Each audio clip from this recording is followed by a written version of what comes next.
நண்பர்களே, நாங்கள் வந்து மே மாதம் லீவில் ஊருக்கு போயிருந்தோம்ல. அப்போ வந்து நாங்கள் எங்கெல்லாம் போயிருந்தோம்னு பார்த்தீங்கன்னா, மெரினா பீச்சுக்கு போயிருந்தோம். நிறைய பிளேஸ் போயிருந்தோம், கோயிலுக்கு எல்லா இடத்துக்குமே போயிருந்தோம். அதில் பார்த்திங்கன்னா மெரினா பீச்சுக்கும் போயிருந்தோம்.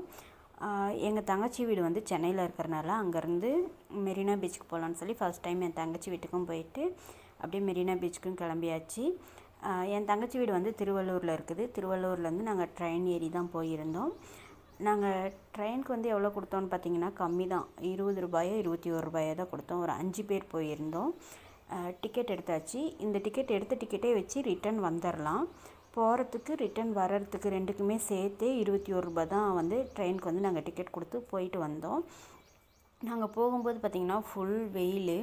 நாங்கள் காலையிலே போகலான்னு தான் பிளான் பண்ணியிருந்தோம். ஆனால் என்ன பண்ணுறது, நம்மளாம் ஒரு சோம்பேறி, எந்திரிச்சு கிளம்புறதுக்கே முடியல. கிளம்புறோன்னு சொல்லி கிளம்பாமல் அப்படியே இருந்து மத்தியானம் ஆக்கிட்டோம்.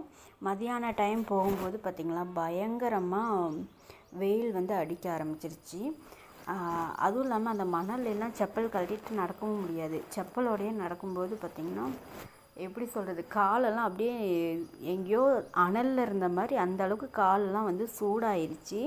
அனலில் நடந்து போகிற மாதிரி இருந்துச்சு. செப்பல் போட்டுட்டு நடக்கும்போதே பாருங்கள் நடக்க முடியல. அந்த மணல்லாம் உள்ளுக்கு படப்பட என்ன ஆகுதுன்னா ரொம்ப சூடாக இருக்குது. இருந்தாலும் பரவாயில்ல. அப்பயும் எங்கள் சித்தியெல்லாம் சொன்னாங்க, வேண்டாம் வா சாயங்காலம் வந்து பார்த்துக்கலான்னு. அதெல்லாம் முடியாது, நம்ம மெரினா பீச்சை பார்த்தே ஆகணும். நம்ம என்னைக்காவது ஒரு நாள் தான் வந்து வெளியே வர்றது. காலேஜ் படிக்கும்போது ஸ்கூல் படிக்கும்போதெல்லாம் வந்து வெளியெல்லாம் போனது கிடையாது. காலேஜ் விட்டால் வீடு. வருஷத்தில் ஒரு தடவை பார்த்திங்கன்னா லீவ் விட்டாங்கன்னா சித்தி வீடு, தாத்தா வீடு, ஆயா வீடு, அவ்வளோதான். அதுதான் நம்மளோட உலகமாக இருந்துச்சு. எங்கள் காலத்தில் அதுதான் எங்களுக்கு உலகமாக இருந்துச்சு. இப்போ வந்து எல்லாருமே நினச்ச இடத்துக்கு போகிறாங்க. அப்போலாம் வந்து நாங்களாம் நினச்ச இடத்துக்குலாம் போக முடியாது. வீட்டில் திட்டுவாங்க எங்கே போனாலும். ஃப்ரெண்ட்ஸோடு எங்கேயுமே வெளியே ஒரு டீ சாப்பிட கூட போக முடியாது. அதனால் இந்த தடவையாவது சரி போகிறோமே, என்ஜாய் பண்ணிட்டு வரலாம் அப்படின்னு சொல்லி இதுதான் ஃபர்ஸ்ட் டைம் நான் எங்கள் பாப்பா எல்லாருமே போனோம். எங்கள் பாப்பாவுக்கு வந்து பீச்சை பார்த்த உடனே ரொம்ப சந்தோஷமாயிடுச்சு. எங்கள் பாப்பாவுக்கு வந்து அந்த பீச்சை போய் பார்க்கணுன்னு தான் ரொம்ப ஆசை. அதனால சரின்னு சொல்லி பாப்பாவையும் சேர்த்து தான் கூட்டிகிட்டு போயிருந்தோம்.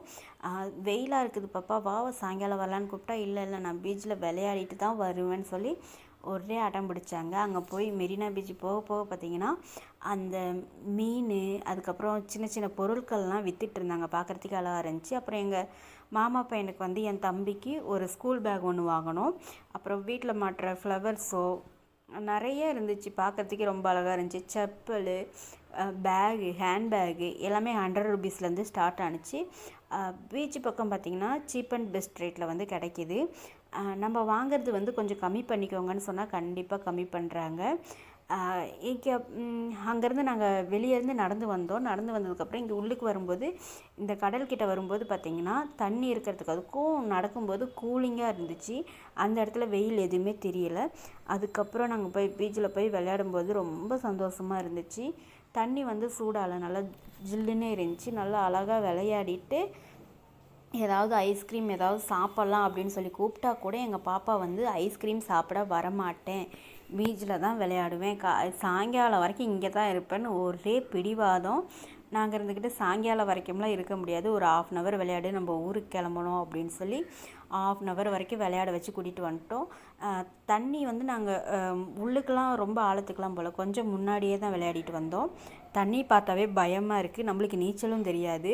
இங்கே மேலேயே எவ்வளோ தூரத்துக்கு தண்ணி வந்து லாஸ்ட்டாக முடியுதோ அந்த இடத்துலையே நின்றுக்கிட்டோம். கொஞ்சம் முன்னாடி கூட தள்ளி போகலை. நம்மளாம் அப்படியே காற்றடிச்சா கீழே விழுகிற மாதிரி ஆளுங்க.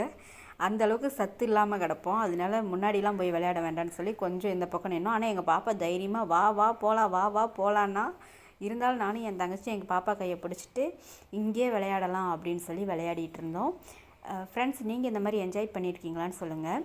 இந்த வீடியோ உங்களுக்கு பிடிச்சிருந்துச்சின்னா லைக் பண்ணி ஷேர் பண்ணி சப்போர்ட் பண்ணுங்கள். என்னோடய வீடியோ வந்து ஊர் போன டைமில் பார்த்திங்கன்னா என்னால் வீடியோ கண்டினியூவாக போட முடியல. திரும்ப ஊர்லேருந்து வந்து கண்டினியூவாக போட முடியல. ரீசன் பார்த்திங்கன்னா 1 மாதமாக வீடு வந்து க்ளீன் பண்ணாமல் அப்படியே இருந்தனால அதெல்லாம் க்ளீன் பண்ணிவிட்டு இப்போ தான் எனக்கு வந்து டைம் கிடச்சிருக்கு. எனக்கு கிடைச்ச டைமில் வந்து என்னோடய வீடியோ போடுறேன். உங்களுக்கு பிடிச்சிருக்குன்னு நினைக்கிறேன். பிடிச்சிருந்துச்சின்னா நீங்கள் வந்து என்னோடய சேனலுக்கு வந்து